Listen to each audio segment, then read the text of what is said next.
Welcome back. It's a Monday and hence time for some motivation. And we have a golden oldie here with us today. We have Mr. Fola Adelesi. He's an international keynote speaker, training facilitator, and communications professional. Now, he's also the author of more than 20 published books. Can you believe it? 20. And there's even another one coming up, I hear. He's a business consultant, and he's also a master of ceremonies. He is one of our people on motivation today. Welcome back to the show. I've not seen my ID card. So our topic today, all I can really think about is the analogy you're about to use. Yes.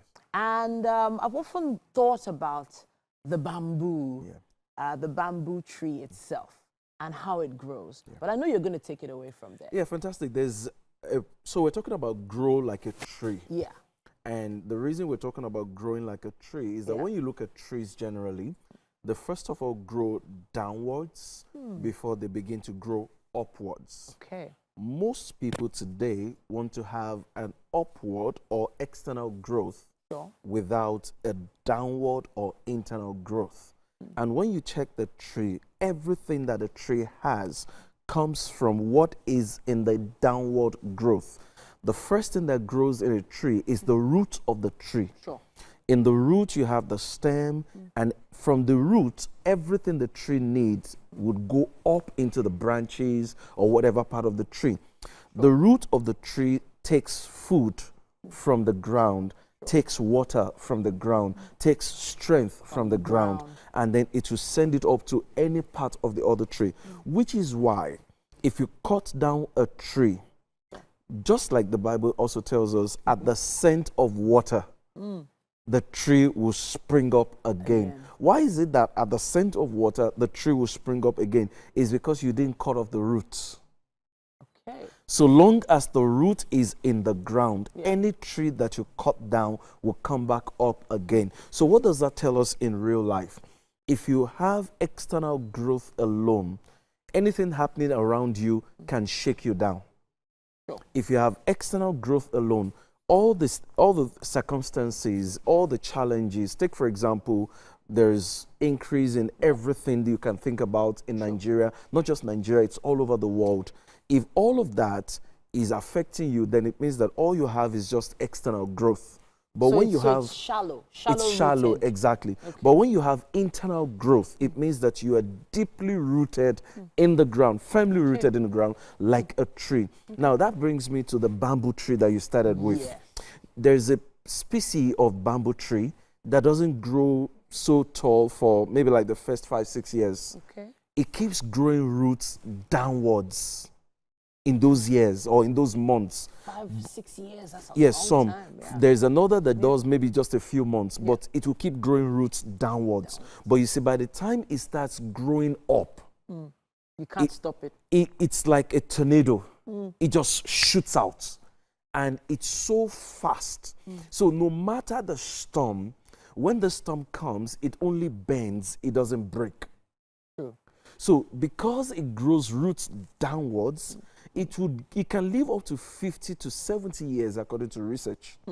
And the reason it can do 50 to 70 years is because of the downward roots, the internal roots. Well-rooted. Well-rooted, that almost nothing can shake it away. But you know, that rooting it's also a painful process. It is. You know why? It is. Because the ground that you might blend with the ground. Now the issue is, okay, even, you know, if you scatter seeds on soil and the soil is not fertile, for instance, if you're planted in the wrong place, right, there will be no growth. There won't be any growth.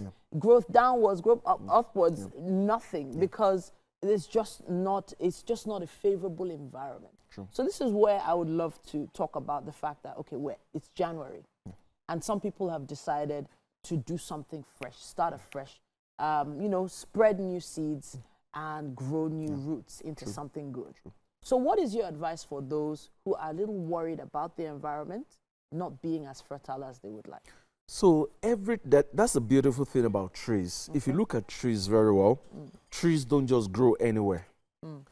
Trees are also region specific or climate specific. There are some trees you can find in Africa. If you go to Europe, you would never find them. There are some trees you can find in the western part of the world, maybe like in the US or in the UK. You would never find them in Asia. And there are trees you can find in Asia that you would never find in Africa. The reason for them, or for that, is that the roots, the nutrients and everything that the roots need to thrive are in the soil of those continents. So one of the things you must understand as a person is to first of all identify the solid place for you before you begin to grow roots. If you don't identify the right place for you, some of you need to find a new industry to get into. Some of you need to find a new job, not because your job is not good, not because it's not paying well, but you're not finding fulfillment. If you're not finding fulfillment and you're just, you know, as they say to some people, keep on keeping on. It's not everything that you keep on keeping on at. Sometimes you need Sometimes giving up is a strategy. Wow. I am one of the few people, one of the few motivational speakers that will tell you that giving up can be a strategy. And is a strategy that I've used a couple of times. It does not make sense to hang on to something that is not working. If it is not working, recalibrate.